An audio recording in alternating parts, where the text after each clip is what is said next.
Le Seigneur soit avec vous. Évangile de Jésus-Christ selon saint Luc. En ce temps-là, quelques Sadducéens, ceux qui soutiennent qu'il n'y a pas de résurrection, s'approchèrent de Jésus et l'interrogèrent. « Maître, Moïse nous a prescrit, si un homme a un frère qui meurt, en laissant une épouse, mais pas d'enfant, il doit épouser la veuve pour susciter une descendance à son frère. Or, il y avait sept frères. Le premier se maria et mourut sans enfant, de même le deuxième. Puis le troisième épousèrent la veuve, et ainsi tous les sept. Ils moururent sans laisser d'enfants. Finalement, la femme mourut aussi. Eh bien, à la résurrection, cette femme-là, de quel d'entre eux serait-elle l'épouse, puisque les sept l'ont eux pour épouse? Jésus leur répondit, « Les enfants de ce monde prennent femme et mari, mais ceux qui ont été jugés dignes d'avoir part au monde à venir et à la résurrection d'entre les morts, ne prennent ni femme ni mari, car ils ne peuvent plus mourir. Ils sont semblables aux anges. Ils sont enfants de Dieu et enfants de la résurrection. Que les morts ressuscitent, Moïse lui-même le fait comprendre dans le récit de buisson ardent, quand il appelle le Seigneur, le Dieu d'Abraham, Dieu d'Isaac, Dieu de Jacob. Il n'est pas le Dieu des morts, mais des vivants. Tous, en effet, vivent pour lui. Acclamons la parole de Dieu.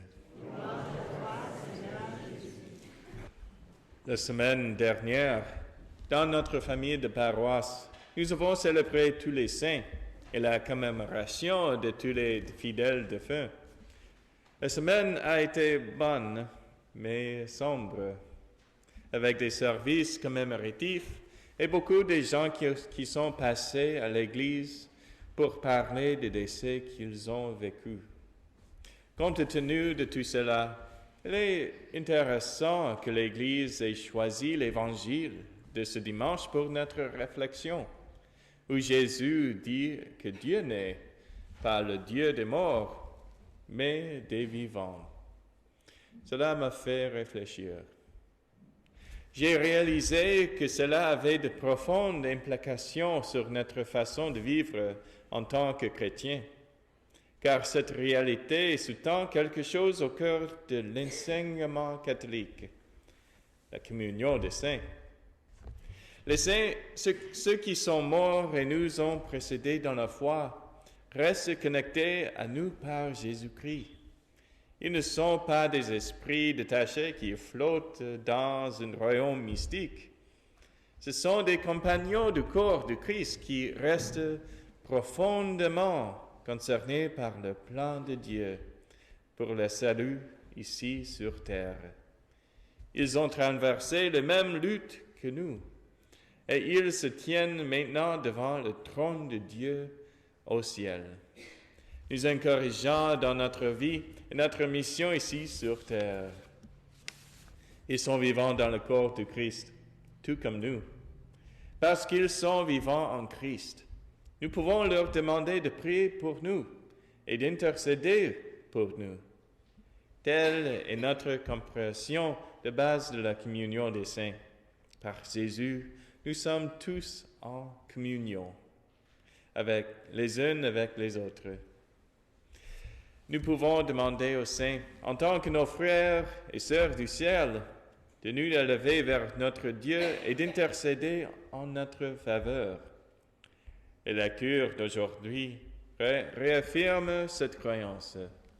Elle nous rappelle que Dieu est bien le Dieu de vivants, ceux d'entre nous qui sont encore sur terre, ainsi que ceux qui vivent maintenant directement dans la présence divine. Depuis le tout début de l'Église, les chrétiens demandent à leurs frères et sœurs aînés qui sont déjà partis dans la maison du Père de prier pour eux. Aujourd'hui, dans certains cercles chrétiens, cette pratique a décliné. Certains disent que nous devrions simplement aller droit à Dieu. Mais dans Jacques 5, vers 16, il nous est commandé de prier les uns pour les autres, car la prière fervente d'un homme juste est très puissante, et qui est plus juste que les saints. Le livre des Actes est rempli de miracles réalisés grâce à l'intercession des apôtres, tout comme la vie des saints. Il est certain qu'ils n'aiment pas moins les autres maintenant qu'ils sont morts. En fait, les saints sont encore plus désireux d'intercéder pour nous maintenant qu'ils partagent plus pleinement l'amour de Dieu au ciel.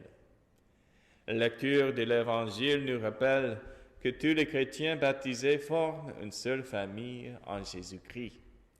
Et tout comme les bons parents laissent généreusement les enfants plus âgés aider et enseigner les plus jeunes, Dieu fait de même pour nous. De nos jours, vous pouvez entendre l'expression « il y en a pour ça ».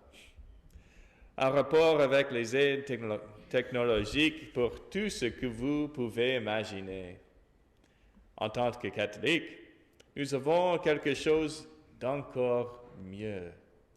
Il y a un saint pour ça.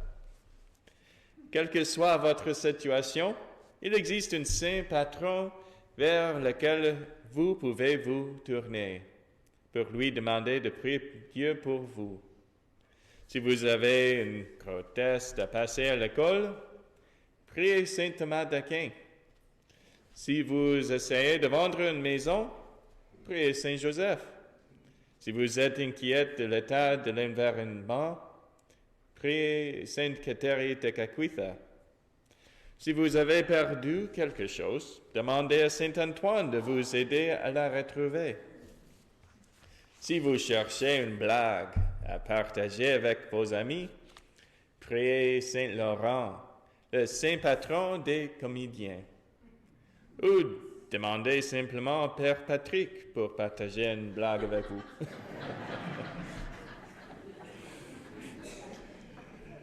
Et je conclurai mon homélie par la dernière partie de la litanie des saints. Dieu Tout-Puissant et Éternel, qui domine les vivants et les morts, qui a aussi pitié de tous les hommes que tu as connus par leur foi et leurs œuvres, nous te recommandons tous ceux pour lesquels nous offrons maintenant nos prières. Qu'ils soient encore retenus dans ce monde par les liens de la chair, ou qu'ils soient passés dans le monde à venir après en avoir été délivrés. Et nous te demandons que, par l'intercession de tous tes saints, nous obtenions la rémission de tous nos péchés.